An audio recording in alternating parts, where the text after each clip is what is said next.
Vamos a Perú. El expresidente Alberto Fujimori fue despedido con honores tras morir este miércoles a los 86 años en una larga lucha contra el cáncer. Los funerales tendrán lugar hasta este sábado. El exmandatario peruano recibió este jueves honores de Estado, tal y como lo indica el ceremonial de su país. Los restos del exmandatario fueron trasladados para su velorio en la sede del Ministerio de la Cultura. El féretro fue ubicado en el Salón Nazca de la Cartera de Cultura, antigua sede del Museo de la Nación. Allí sus familiares se despidieron de él antes de recibir el pésame de los asistentes. La presidenta del país, Dina Boluarte, acudió al velorio del exmandatario, donde presentó su respeto. La mandataria decretó 3 días de luto nacional de acuerdo con el ceremonial oficial, que también establece izar a media asta la bandera nacional del Perú en todos los edificios oficiales. Fujimori, que gobernó Perú desde 1990 al 2000, falleció el miércoles a los 86 años de edad, luego de una larga lucha contra el cáncer.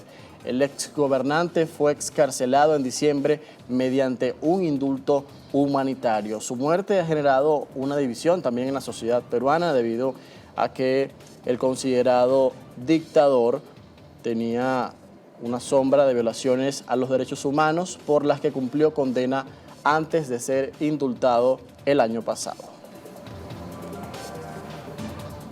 Consultamos sobre este tema a nuestro analista invitado esta mañana. Se trata de Juan Carlos Ruiz. Le preguntamos, ¿cuál es el legado que deja hoy Alberto Fujimori?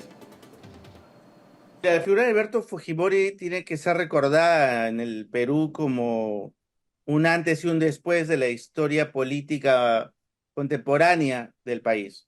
Y es un hito importante porque después de su primer gobierno especialmente, empieza una segunda modernización, especialmente en lo que es el siglo XX, digamos, o lo que es el final del siglo XX. Entre 1990 y el año 2000, Fujimori inicia un gobierno en donde consigue una reinserción del Perú en la economía internacional y consigue también neutralizar, digamos, y vencer a lo que fue un intento terrorista, digamos, de un grupo que se alzó en armas llamado Sendero Luminoso, que literalmente tiñó de sangre la sierra peruana y llegó incluso a la capital, poniendo en riesgo la vida de muchos peruanos y atentando contra la vida de muchos peruanos, literalmente creyendo que con la violencia podían tomar el poder y cambiar políticamente la historia del país. Afortunadamente, Fujimori y el gobierno de Fujimori logró neutralizar justamente esta demencial intención de lo que pensó este líder de este grupo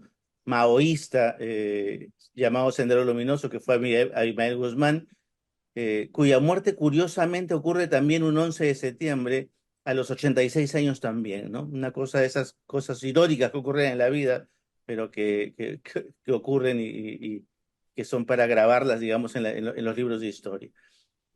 Fujimori representa eso en la historia del Perú y eso probablemente es el hito más importante en lo que es el cambio en la historia del país. Lamentablemente, lo que logra en ese primer periodo lo malogra en el segundo periodo haciendo una alianza con las fuerzas militares y gracias a uno componenda con un asesor al que se convierte en un asesor más importante, que es Vladimiro Montesinos, con el cual montan, digamos, lamentablemente un sistema de corrupción al interior del gobierno que termina, digamos, desmontándose o cayéndose y perdiendo, obviamente, el control del poder político cuando el gobierno de Fujimori y Montesinos cometen el error de venderle armas a la guerrilla colombiana. Y, y en ese momento, obviamente, hay un choque con la supervisión que hacía el gobierno de Estados Unidos sobre eso, sobre ese tipo de venta de armas ilegales, y por lo tanto, ahí justamente cae el régimen de Fujimori y Montesinos, esa alianza, y viene una etapa de transición que lamentablemente no logra agarrar un rumbo distinto o digamos, o agarrar o enrumbar al país hacia un desarrollo distinto. Lo que agarra es la ola de desarrollo que había generado el gobierno de Fujimori en su primer gobierno especialmente, y esa ola de crecimiento económico dura especialmente los siguientes 10 o 15 años, después de lo cual hoy estamos viviendo ese ciclo, digamos, de caída, ¿no es cierto?, decreciente de ese ciclo económico, y no se han vuelto a sentar bases económicas para generar no solo crecimiento económico, sino ni siquiera indicios importantes de desarrollo sostenible que permitan hacer mayor inclusión y por lo tanto mayor generación de riqueza que incluya a más peruanos.